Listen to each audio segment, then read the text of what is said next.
Are soldiers that have bled for me without a second thought.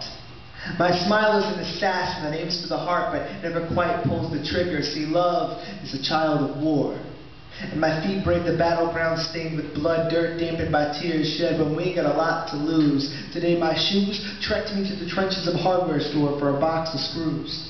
The girl behind the cash register was a friend from my boyhood, from before I learned how to lace up my tanks. Accommodating me with reminiscent conversation, we exchanged smiles with hearts in their crosshairs. An older gentleman walked up behind me, with skin loosened by life, but with the gleam in his gaze of that of a 7-year-old boy containing a curious counterbalance of mischief and purity. His purchase? 2 light bulbs. Energy-efficient compact fluorescent lamps, to be exact. Those ones that coil. Ones that I'm sure look strange and futuristic the first time he saw them, but look perfectly ordinary to me, and she rang them up. Flirting the way pretty girls do to make older men feel young again. Just these 2 light bulbs today, she asked. Yeah, these are some new kind, he said, inspecting the boxes. She could tell he was squinting as he was reading, so with the utmost gentility, she reached out, picked up a box, and proceeded to read along. Guaranteed for 9 years.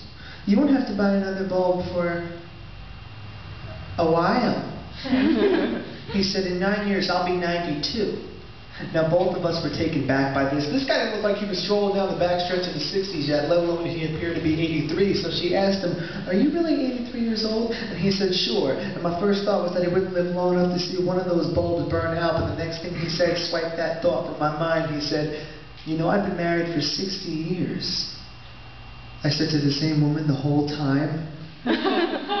He said, sure, and with that he took his right hand, reached to his left ring finger, removed his wedding band, handed it to her and said, read the date. And sure enough, the inscription read, June 1946. Soldier boy married her the minute he got home from the war. He went on to tell us all about his wondrous life, most of which he spent with his beautiful wife. Excitement filled him as he spoke, and his eyes lit up wide as the 7-year-old boy inside just saw the ice cream truck go rolling by, and I thought to myself, I want that.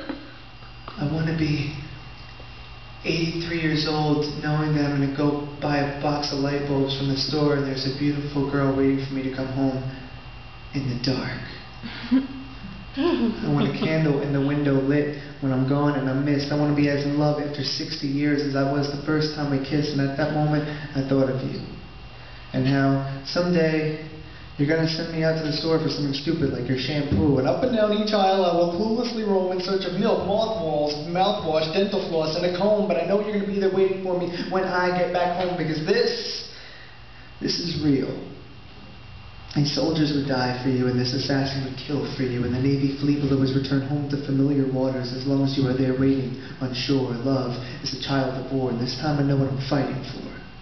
I will keep you in the crosshairs of my smile every day. So if you'll have me for a while, I think I'd like to stay. Thank you.